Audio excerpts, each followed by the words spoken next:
Hi friends, मेरा नाम कनिष्क दुबे है और मैंने बीपीएससी में रैंक 265 हासिल की है और मेरा सर्विस जो मुझे अलॉट किया गया है उसका नाम है ब्लॉक SC/ST वेलफेयर ऑफिसर। मेरी जो जर्नी है वो काफ़ी अप्स एंड डाउन्स के साथ गुजरी है, तो मैं आपको अपने हिसाब से अपने एक्सपीरियंसेस के हिसाब से आपको गाइड करना चाहूँगा कि आप कैसे अपना टाइम कम रिड्यूस कर सकते हैं, जहाँ आपका अटेम्प्ट्स वेस्ट ना हो और आप एफिशिएंसी से तैयारी कर सकें। तो मैं अपना कुछ बैकग्राउंड बताना चाहूँगा आपको। मैंने ग्रेजुएशन इलेक्ट्रिकल इंजीनियरिंग में किया है विक्रम यूनिवर्सिटी उज्जैन से और मेरा ऑप्शनल सब्जेक्ट पब्लिक एडमिनिस्ट्रेशन है।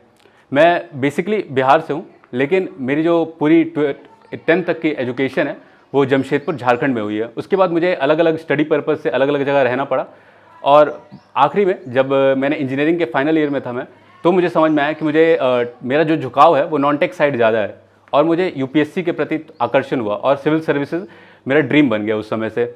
तो उस समय से मैं प्रिपरेशन करते आ रहा हूँ और फाइनली मैंने अपना रैंक हासिल किया है। मेरे फादर रेलवे में एम्प्लॉयड हैं और मेरी मम्मी एक होम मेकर हैं और हम 2 भाई हैं। इसके अलावा मैं आपको अपना सबसे पहले पब्लिक एडमिनिस्ट्रेशन के बारे में बताना चाहूँगा, जो काफ़ी एक मिसकंसेप्शन है कि पब्लिक एडमिनिस्ट्रेशन स्कोरिंग नहीं होता है। तो इसके बारे में मैं आपको पहले बेसिक बताता हूँ। ठीक है, पब्लिक एडमिनिस्ट्रेशन में 2 पेपर्स होते हैं, पेपर 1 और पेपर 2। इसका जो सिलेबस है बिहार पब्लिक सर्विस कमीशन के हिसाब से और यूपीएससी का, दोनों का सेम सिलेबस है, काफ़ी मिलता जुलता सिलेबस है। तो पेपर 1 में आपको मेनली थिंकर्स आते हैं और पेपर 2 जो आपका रिलेशन रखता है वो पॉलिटी से ज़्यादा रखता है। तो इस सब्जेक्ट को लेने के कुछ फ़ायदे हैं जो मैं आपको पहले ही बता देता हूँ। जो सबसे पहला फ़ायदा है वो ये है कि आप GS यानी कि जनरल स्टडीज़ से काफ़ी आपकी कॉमनैलिटी होती है। आपको जो काम करना है उसके बारे में आपको अवेयरनेस होता है कि आप आगे चल के एडमिनिस्ट्रेशन में जाओगे, एडमिनिस्ट्रेशन का स्ट्रक्चर क्या होता है, एडमिनिस्ट्रेशन कैसे एफिशिएंसी से काम कर सकती है।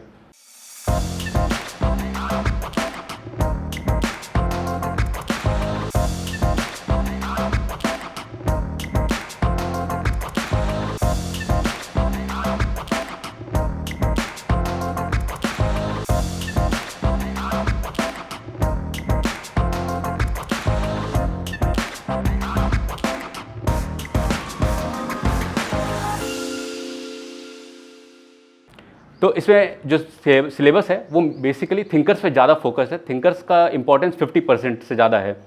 तो मैं थिंकर्स आपको बताना चाहूँगा। थिंकर्स के लिए देखिए एक बुक है जो हर कोई रिफ़र करता है और मैं भी उसे रिफ़र करूँगा, वो है प्रसाद एंड प्रसाद। प्रसाद एंड प्रसाद जो बुक है वो एडमिनिस्ट्रेटिव थिंकर्स के ऊपर, उसमें हर थिंकर की अपनी कहानी लिखी हुई है और उन्होंने कुछ चीज़ें दी, जो थ्योरीज दी उनका क्या बेसिस था वो उन्होंने वहाँ पर बताया। तो जब आप एक थिंकर्स को पूरा पढ़ते हो, उनके बारे में पढ़ते हो, तो आप उनको कोट करना आसानी से अच्छे से कोट कर सकते हो। तो थिंकर्स एक इंपॉर्टेंट बुक हो जाती है। इसके अलावा अगर आप पब्लिक एडमिनिस्ट्रेशन को डिवाइड करना चाहोगे, क्योंकि थिंकर्स आपका 50% है, लेकिन रेस्ट बाकी 2 पार्ट में और डिवाइड हो सकता है। वो है स्पेशल टू पब्लिक एडमिनिस्ट्रेशन और कॉमनैलिटी विथ GS, जो GS के साथ कॉमन है। खासकर कॉमनैलिटी विथ GS में पॉलिटी भी आ जाता है और इकोनॉमिक्स भी आ जाता है। जैसे पब्लिक अंडरटेकिंग इकोनॉमिक्स से कॉमन है, फिर LPG रिफॉर्म्स वो इकोनॉमिक्स से कॉमन है। इसके अलावा पॉलिटी से जो कॉमनैलिटी है वो है president, governor, union government structure, state government structure, इस तरह की चीज़ें, पर्सनल एडमिनिस्ट्रेशन। तो इसके बारे में आपको बताना चाहूँगा कि 2 तरह से कॉमनैलिटी हो सकती है। तो जो एक पार्ट है जो सिर्फ पब्लिक एडमिनिस्ट्रेशन के लिए एक्सक्लूसिव है, उसके लिए आपको कुछ बुक्स रेफ़र करनी पड़ेंगी और आपको स्पेशल नोट्स बनाने पड़ेंगे। तो उन बुक्स में से जो मैंने सबसे ज़्यादा रेफ़र किया, मैंने रेफ़र किया M Laxmikanth on public administration. उसको आप यूज़ कर सकते हो, वो काफ़ी कॉन्साइज है, सबसे अच्छी बात उसकी यही है। इसके अलावा देखिए रेफ़र करने के लिए और भी मटेरियल्स हैं जो बहुत इंपॉर्टेंट है। जैसे कि मैंने रेफ़र किया था इग्नू के मटेरियल्स को। अगर आपको सबसे पहले एक काम करना है, आप जो अपने सिलेबस है उसको आप निकालो, सिलेबस को आप एक जगह लिखो और उसमें चेकलिस्ट आप तैयार करो। अगर आपके चेकलिस्ट मार्क हो रहा है यानी आपने अपने सिलेबस को पढ़ लिया है, उसके बाद सेकंड स्टेप आपका बनता है कि आप नोट्स बनाओ उन सिलेबस पे। तो जब आप नोट्स बनाते हो तो एक बेसिक स्टडी, कई छोटी मोटी बुक्स होती है जैसे लक्ष्मीकांत एकदम कॉन्साइज वे में दिया है तो वो सफिशिएंट है, लेकिन जब आपको डेप्थ चाहिए, जब आपको एक्स्ट्रा मार्क्स चाहिए, तब आपको नोट्स फर्दर एड ऑन करना पड़ता है, वैल्यू एडिशन करना पड़ता है। और वो वैल्यू एडिशन कहाँ से आएगा? वो आएगा इग्नू मटेरियल से। तो आप बेसिकली इग्नू मटेरियल्स को रेफ़र कीजिए। इग्नू मटेरियल्स के अलावा मोहित भट्टाचार्य की जो बुक है न्यू हॉरिजन्स, वो काफ़ी यूज़फुल है। उसको मैंने कई बार यूज़ किया, मैंने कई बार रेफ़र किया। मैंने इवन उसको ख़रीदा नहीं क्योंकि मेरे पास टाइम नहीं था, कोरोना के टाइम में बुक्स खरीदना बहुत मुश्किल था। तो मैंने कहीं से PDF उसका मेरे को मिला और PDF से मैं क्या करता था, अपने खुद के नोट्स बनाता था। उसमें कई ऐसे पॉइंट्स हैं जो पहली बार रीडिंग में आपको नहीं समझ में आएंगे, लेकिन आप उसको स्टिक कीजिए और आप बार बार उसको पढ़िए और अपने शॉर्ट नोट्स आप बनाते चलिए। इसके अलावा मैं कुछ कहूँगा, एक रमेश के अरोड़ा एंड रजनी गोयल वाली बुक थी। ये पेपर 2 के लिए या पार्ट 2 बीपीएससी के लिए बहुत इंपॉर्टेंट है। इसमें आप इसको भी पूरा पढ़ने की ज़रूरत नहीं, आप रेफ़र कीजिए। तो मेन बुक जो मैंने यूज़ किया था वो एम लक्ष्मीकांत पब्लिक एडमिनिस्ट्रेशन, वो अपने आप में सफिशिएंट है पेपर 1 पेपर 2 के लिए। लेकिन अगर आप अपना खुद का नोट्स बनाते हैं, रेफ़र करते हैं इन सब मटेरियल्स को, तो वैल्यू एडिशन होगा जहाँ आपके मार्क्स इन्हेंस होंगे। वैल्यू एडिशन की जहाँ तक बात होती है तो मैं कुछ और आपको सजेस्ट करना चाहूँगा। ARC report, second ARC reports बहुत इंपॉर्टेंट है। इनका क्वेश्चन कई बार आज डायरेक्टली कभी नहीं आएगा लेकिन इनडायरेक्टली आता है, और आप इनका वैल्यू एडिशन जब आप करते हो, यहाँ पे जब आप कोट करते हो इनके सॉल्यूशंस को, और अंडरस्टैंडिंग जो आपकी दिखती है वो ना आपके सिर्फ ऑप्शनल में काम आएगा, इवन आपके इंटरव्यू में भी जो आपकी जो थिंकिंग है, जो ब्रॉड थिंकिंग है, वो आपको इंटरव्यू में भी काम देगा। तो इन चीज़ों को आप यूज़ करें अपने नोट्स मेकिंग में। इसके अलावा जो मैं आपको सजेस्ट करना चाहूँगा कि बीपीएससी का जो पेपर पार्ट 2 है, मतलब ऑप्शनल जो थर्ड पेपर है हमारा, उसका जो पार्ट 2 है वो काफ़ी कुछ पॉलिटी से मिलता हुआ है। तो इसके लिए आप जरूरी नहीं है किसी बुक को आप पूरा डेडिकेट हो, आप पॉलिटी से ज़्यादा रिलेशन रख सकते हो। तो एक विजन का स्टडी मटेरियल मुझे काफ़ी सफिशिएंट लगा। इंटरनेट भी अच्छा है, इंटरनेट पे आप जो टॉपिक्स प्रीवियस ईयर क्वेश्चंस आए हैं उनको जरूर यूज़ करो, प्रीवियस ईयर क्वेश्चंस को नोट्स बनाओ। जैसे नीति आयोग बहुत रिपीटेड क्वेश्चन है, एक रिपीटेड क्वेश्चन है duties of district collector. District collector के ऊपर बहुत बार क्वेश्चन आया, लोकल एडमिनिस्ट्रेशन के ऊपर बहुत बार क्वेश्चन आया। तो आपका काम ये बनता है कि आप वो जो नोट्स हैं उनको आप यूज़ करो, आप इसमें एडिशन करते रहो, इस तरह से आपके नोट्स बनते रहेंगे और पार्ट 2 आपका कंप्लीट हो जाएगा। अब मैं एक चीज़ में और सजेस्ट करूंगा, पब्लिक एडमिनिस्ट्रेशन के लिए जो एक्सक्लूसिव होता है कि जो थिंकर्स होते हैं और जो नॉर्मल पार्ट है उसको आपको लिंक करना है। मतलब अगर कहीं पे थिंकर्स नहीं भी पूछा गया है तो आप थिंकर्स को कोट करो, थिंकर्स को आप कोट करो, यानी आपने थिंकर्स को अच्छे से समझा है, उनके आइडिया को समझा और आइडियाज़ को अपनाया है। तो इस तरह से जब आप दोनों पेपर को लिंक करोगे, पार्ट 1 और पार्ट 2 को, और पार्ट 2 के रेफरेंसेस को पार्ट 1 में यूज़ करोगे, जहाँ थिंकर्स है वहाँ पे आप, कोई थिंकर है उसने कुछ बोला है, जैसे कोई थिंकर है ग्लोबलाइजेशन का फेवर करते थे, उस समय ग्लोबलाइजेशन एक टर्म भी नहीं बना था, न्यू पब्लिक एडमिनिस्ट्रेशन पे क्वेश्चन आया तो आप ग्लोबलाइजेशन का यूज़ कर सकते हो। इस तरह से आप वैल्यू एडिशन कर सकते हो इंटरलिंकेज के थ्रू। इसके अलावा मैं आंसर राइटिंग पे एक बात कहना चाहूँगा पब्लिक एडमिनिस्ट्रेशन के रिस्पेक्ट में, कि हमेशा आपका जो आंसर होगा पब्लिक एडमिनिस्ट्रेशन में वो 3 पार्ट में डिवाइड होगा। ये जनरल स्टडीज़ के लिए भी लागू होता है, लेकिन पब्लिक एडमिनिस्ट्रेशन में कुछ चीज़ें हो जाती हैं।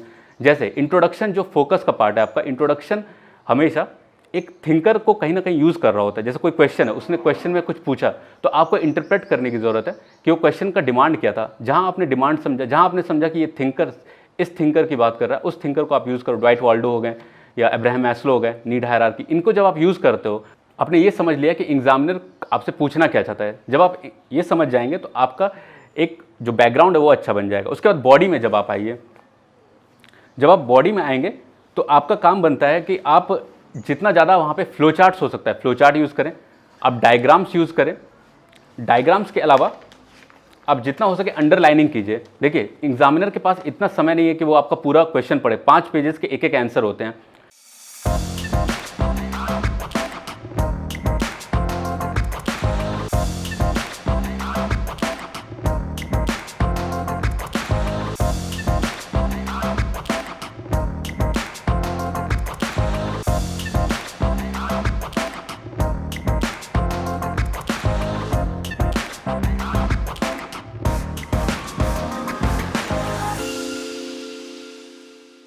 तो उतना टाइम नहीं है उसके पास। आपका काम होता है कि उसकी हेल्प करें, आप उस चीज़ को सॉल्व करें, उसको छोटा करें, उसके एफर्ट को। तो इसके लिए आप फ्लो चार्ट्स, अंडरलाइनिंग और डायग्राम का यूज़ करें, ये होता है। इसके अलावा आप कंक्लूजन पे आ जाइए। कंक्लूजन का क्या इंपॉर्टेंस है? देखिए कंक्लूजन में आपको जो आपने 2 तरह से आप कंक्लूजन को अप्रोच कर सकते हैं। एक अप्रोच होता है कि आपने जो भी 5 पेज में आपने लिखा है आंसर बहुत बड़ा हो चुका है, आप उसको समराइज़ कीजिए ताकि एग्जामिनर समझ जाए कि आप बोलना क्या चाहते हो, आपका क्रक्स क्या है आंसर का। कंक्लूजन में आप क्रक्स डालिएगा। उसके अलावा अगर आप कुछ रिपोर्ट्स या सॉल्यूशंस या वे फॉरवर्ड आप प्रपोज कर सकें तो जरूर कीजिएगा, इसका भी बहुत फ़र्क पड़ता है। और वो रिपोर्ट्स जनरली आपको विजन आईएएस के मैगजीन में मिल जाएगा। जैसे मैंने ज़्यादातर वहीं से नोट्स बनाए थे अपने, तो वहाँ से मैं फिल्टर आउट करता था, जो भी रिकमेंडेशंस होते थे मैं उनको वहाँ पर लिख देता था। और इसके अलावा देखिए पब्लिक एडमिनिस्ट्रेशन के लिए मैंने अलग से भी नोट्स बनाया था, डिजिटल भी बनाया था और मैंने पेन पेपर मोड में भी बनाया था। पेन पेपर मोड के लिए मैं ये रिकमेंड करता हूँ कि पहली चीज़ तो कि आपके नोट्स बहुत कॉन्साइज होने चाहिए ताकि आप एक दिन में पूरा का पूरा ऑप्शनल आप रिवाइज कर सको। इसलिए आपको बहुत छोटे नोट्स बनाने हैं। इवन थिंकर्स को आपको मेन आइडियाज़ लिखना है। अब आप पूरे थिंकर्स को लिखने नहीं बैठ सकते हो, तो आप सबसे अच्छा क्या करो, आप उनके मेन आइडियाज़ को लिखो, लाइन्स को लिखो, जो क्रक्स आइडियाज़ है। तो इस तरह से आप नोट मेकिंग करो और डिजिटल फॉर्म में करो ताकि आप न्यूज़ से कुछ स्पेशल मटेरियल है वो ऐड कर सको, और लूज पेपर का यूज़ करो ताकि आपको कुछ फर्दर ऐड करना हो तो कभी कभी फिजिकल फॉर्म में भी आदमी बोर हो जाता है तो फिजिकल फॉर्म में पढ़ता है, तो उससे भी आपको हेल्प होगा। इवन आपकी प्रैक्टिस भी होगी आंसर राइटिंग इस तरह से नोट्स बनाने से। तो ये मेरा सजेशन था पब्लिक एडमिनिस्ट्रेशन का, होप आपको अच्छा लगा होगा। और thank you for viewing DKT देखते रहिए। डीकेटी में मुझे भी काफ़ी मोटिवेशन मिला। मैंने भी जो पब्लिक एडमिनिस्ट्रेशन का अपना अप्रोच था वो डीकेटी के पुराने प्रीवियस जो यूपीएससी टॉपर्स थे उनका अप्रोच रेफर करते हुए बनाया है। देखिए कोई अप्रोच हर टॉपर का अलग होता है, क्योंकि एक अप्रोच हर किसी के लिए काम नहीं करता है, क्योंकि मैं जिस अप्रोच को ले रहा हूँ हो सकता है वो मेरे लिए सूट किया हो लेकिन आपके लिए ना सूट करे। तो बेटर आप अप्रोच सबका देखो, लेकिन आप अपना चॉकआउट करो प्लान कि हाँ मुझे ये सूट करता है, मैं ये कर सकता हूँ, और आप उसको यूज़ करो और डेफिनेटली आप भी यहाँ पे आ सकते हो, आपका भी रिजल्ट होगा, आप भी टॉपर बन सकते हो। Thank you very much.